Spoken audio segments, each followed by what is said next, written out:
ఏంటి బాగున్నారంతా? మీకు ఫ్రీడమ్ వచ్చింది, ముందు స్వాతంత్రం మీకు వచ్చింది, మాకు కాదు. మీ తర్వాత ప్రజలకి. Okay, good. మళ్ళీ ఢిల్లీకి వెళ్తున్నా ఈరోజు. వెళ్లే మునుపు మీ అందరితో మరీ మాట్లాడకుండా పోతే ప్రజలతో మాట్లాడలేం కదా. మీతో మాట్లాడితే ప్రజలతో మాట్లాడినట్టు. ఎలక్షన్ అవుతారు, నిన్నంతా బిజీగా ఉన్నా కాబట్టి ఒక 2 నిమిషాలు మీకు చెప్పి తద్వారా ప్రజలకు చెప్పేద్దామన్న ఉద్దేశంతో ఈ కార్యక్రమానికి శ్రీకారం చుట్టాను. ముందు మీడియాకి, అదే మరి రాష్ట్ర ప్రజలందరికీ ధన్యవాదాలు. శిరస్సు వంచి నమస్కారాలు తెలియజేస్తున్నా. ఎందుకంటే నా సుదీర్ఘమైన రాజకీయ యాత్రలో ఈ 5 సంవత్సరాలు చూసిన ప్రభుత్వాన్ని నేను ఎప్పుడూ చూడలేదు. ఒక రంగమని కాదు, ఒక వ్యవస్థని కాదు, ప్రజాస్వామ్య వ్యవస్థలన్నీ ఏ విధంగా ఇబ్బంది పడ్డాయో, ఏ విధంగా నిర్వీర్యం చేశారో మనం అన్ని చూశాం. అయితే మా ధ్యేయం ఒకటే, ప్రజలు గెలవాలి, రాష్ట్రం నిలబడాలి. దీనికోసం ఎన్ని త్యాగాలైనా సరే చేసి మళ్లీ భావి తరాల భవిష్యత్తు కోసం ముందుకు పోవాలని చెప్పి వెళ్ళాం. నేను చాలా ఎన్నికలు చూశాం. 10వ ఎన్నిక నిన్న. అంటే ఇన్ని ఎన్నికలు చూసినా, అంటే ఎన్నికలు చూడడమే కాకుండా ఈ ఎన్నికలన్నీ at the helm of affairs ఉండి ఎప్పటికప్పుడు సమీక్షలు గాని ఇవన్నీ నిర్వహించడం కూడా చేశాం. రాజకీయాల్లో ఒడికిదుడుకులు సాధారణంగా ఉంటాయి. ఎవరు శాశ్వతం కాదు. దేశం శాశ్వతం, ప్రజాస్వామ్యం శాశ్వతం, రాజకీయ పార్టీలు శాశ్వతం, అధికారం అశాశ్వతం. రాజకీయ పార్టీలు కూడా సక్రమంగా ఉంటే మళ్లీ ప్రజలు ఆదరిస్తారు.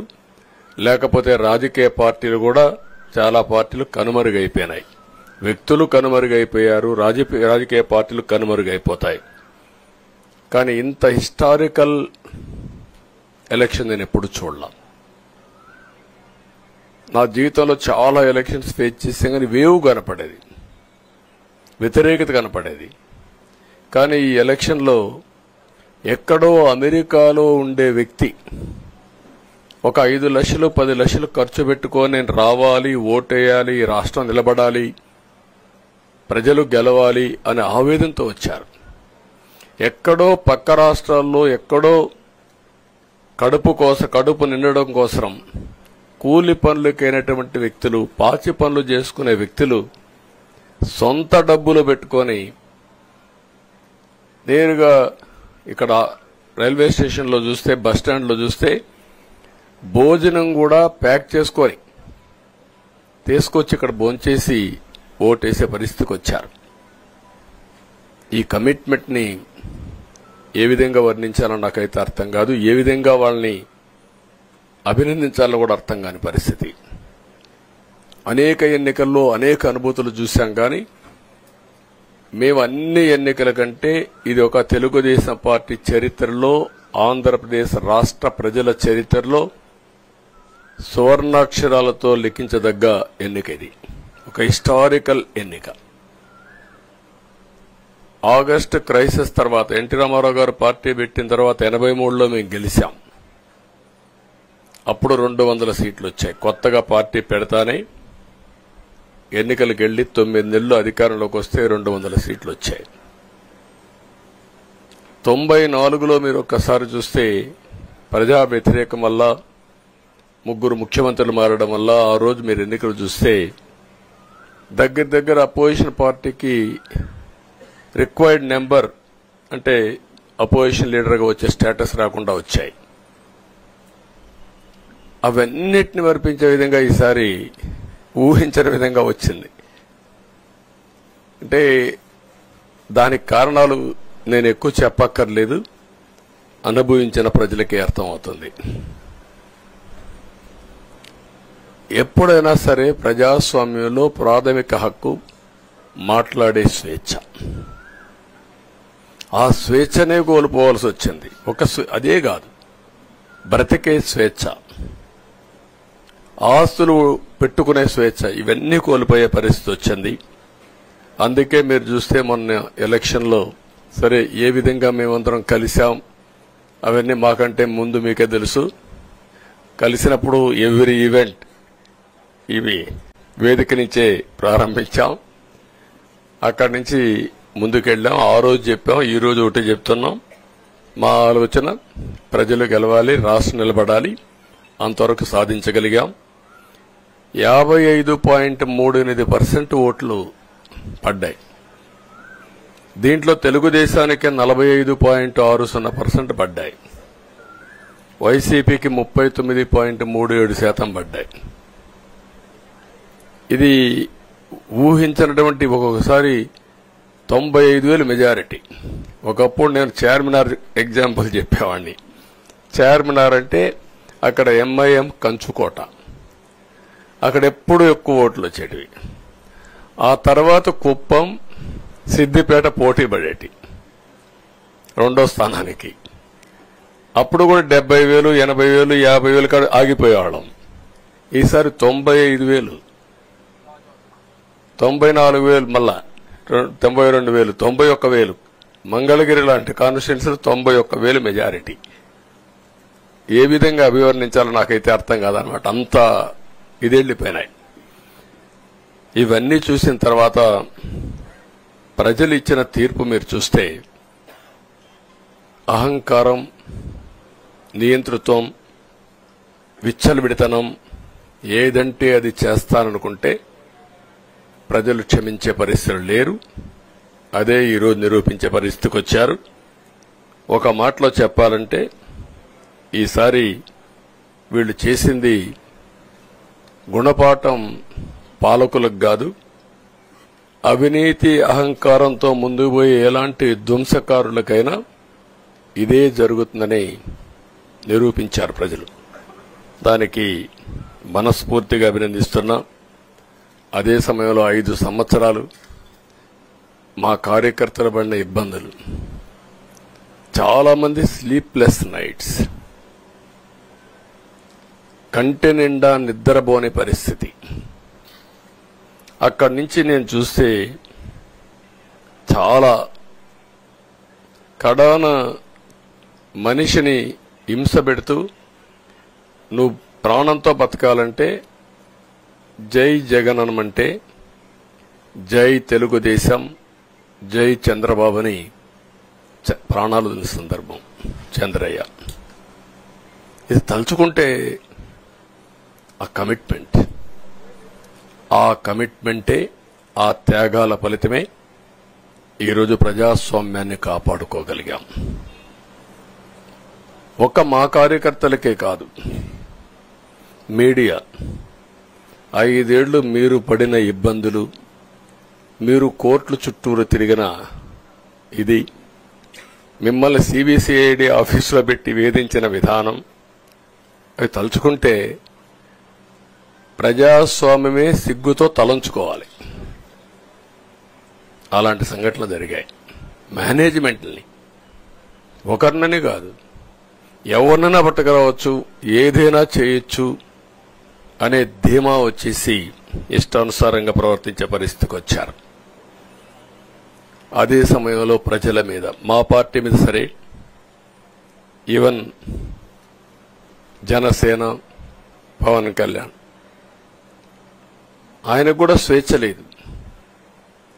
ఎక్కడైనా సరే విశాఖపట్నానికి వెళితే ఉన్న పళంగా విశాఖపట్నం నుంచి వెకేట్ చేయాలని తిరిగి, అంటే నగర బహిష్కరణ.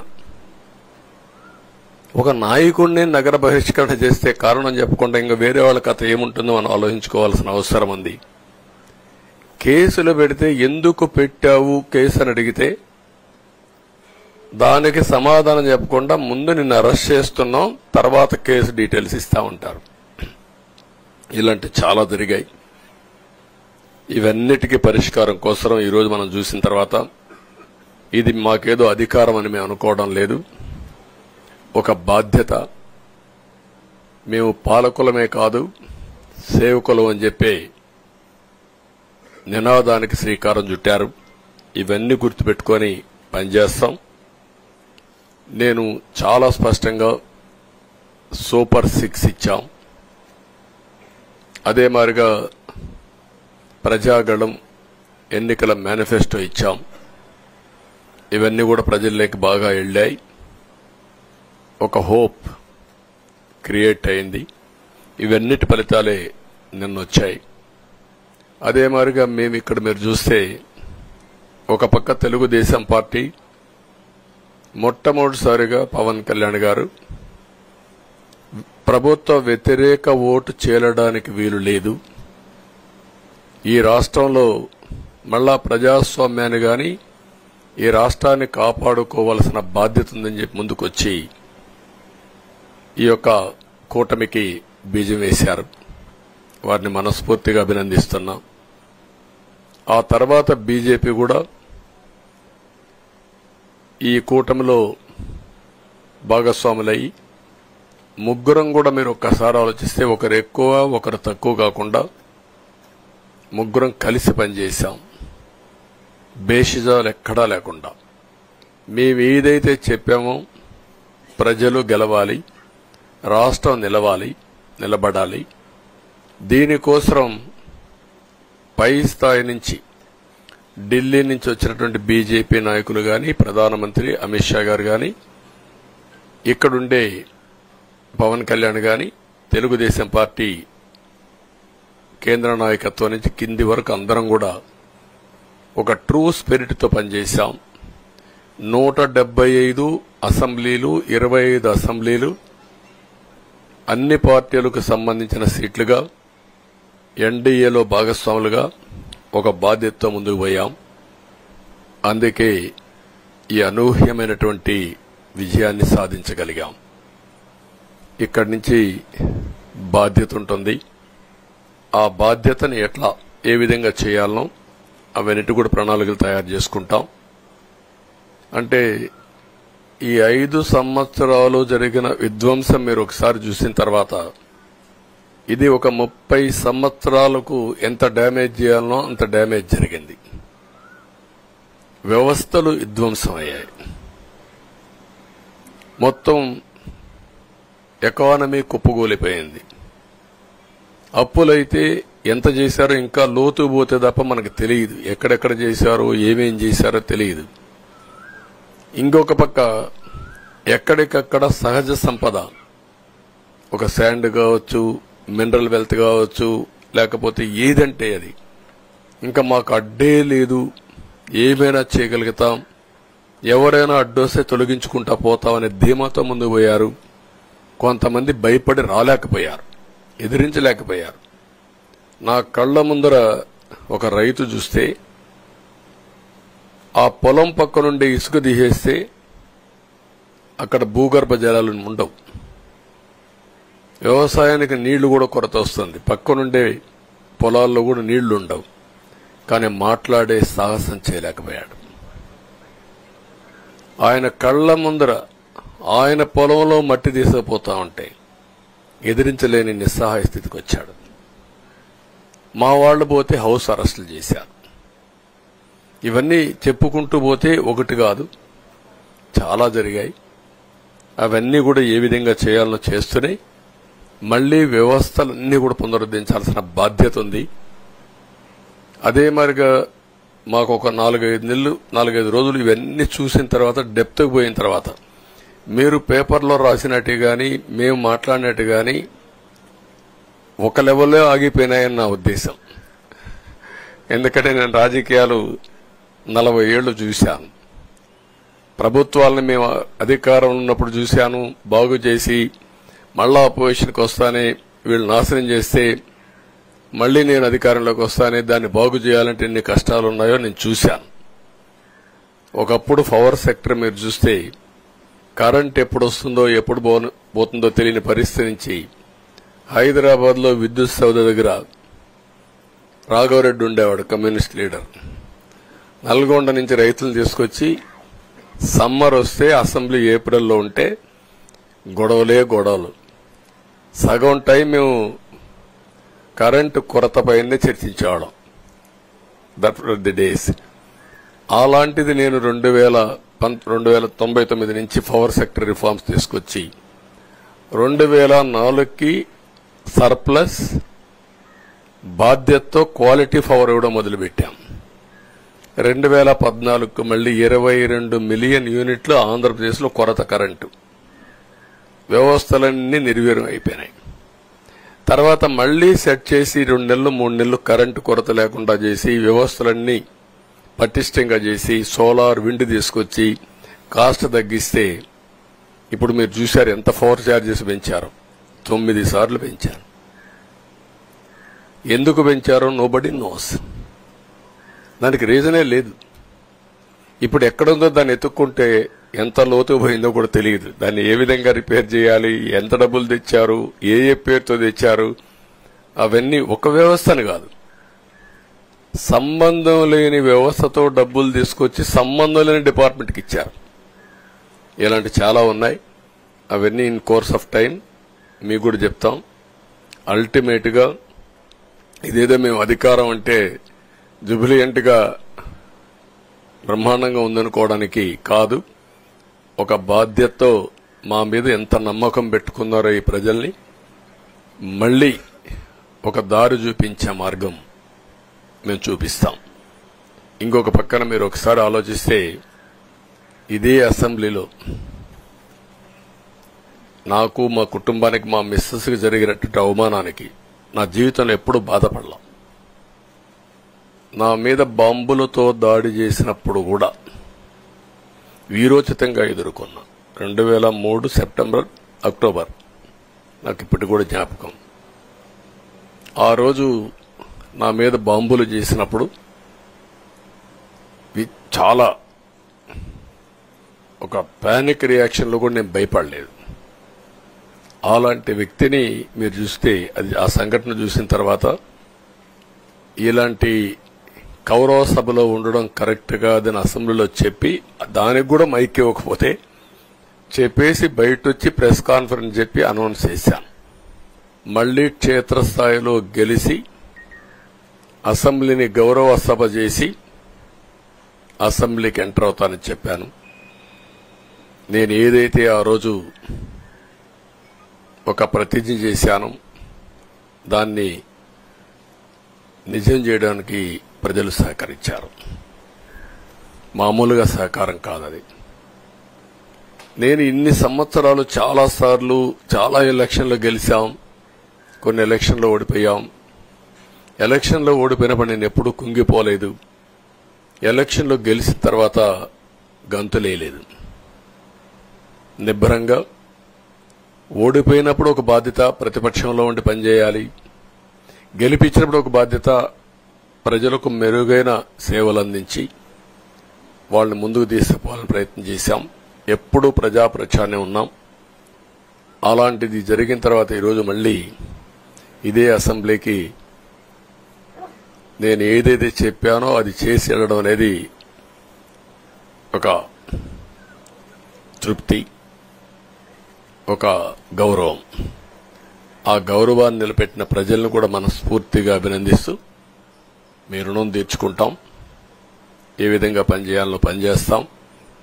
మీ ఎక్స్పెక్టేషన్స్ ప్రకారం పనిచేసి అయితే ఎప్పటికప్పుడు మీరందరూ కూడా మేము ఓటేసాం, మా పని అయిపోయింది, ఇంకా మీరు చూసుకోండి కాకుండా ఎప్పటికప్పుడు మమ్మల్ని నడిపించే బాధ్యత, మాకు సహకరించే బాధ్యత, మళ్లీ రాష్ట్రంలో ఉండే ప్రజలందరం బాగుపడాలంటే ఏం చేయాలో మేము చేసినప్పుడు ఎప్పటికప్పుడు ఫీడ్బ్యాక్ ఇచ్చి నడిపించే బాధ్యత తీసుకోవాల్సిందిగా వారిని కోరుతున్నా. పవన్ కళ్యాణ్ గారిని మనస్ఫూర్తిగా అభినందిస్తున్నా. అదే మరి బీజేపీ అగ్రనాయకత్వాన్ని నరేంద్ర మోడీ గారిని, అమిత్ షా గారిని, ఇక్కడికి వచ్చిన అబ్జర్వర్స్ ని, ఇక్కడుండే పార్టీ అధ్యక్షురాలైనటువంటి పురంధేశ్వరి గారిని మనస్ఫూర్తిగా అభినందిస్తున్నా.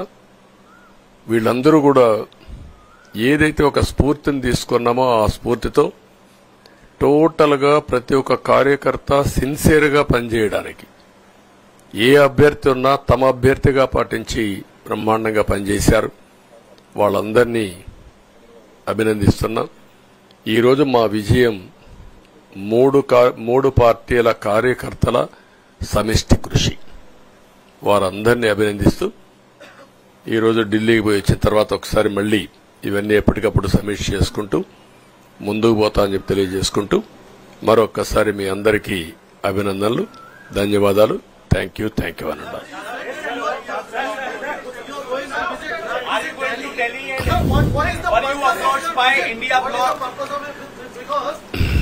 No, don't bother. No, hear me, I say. You are very loud. You want news, always.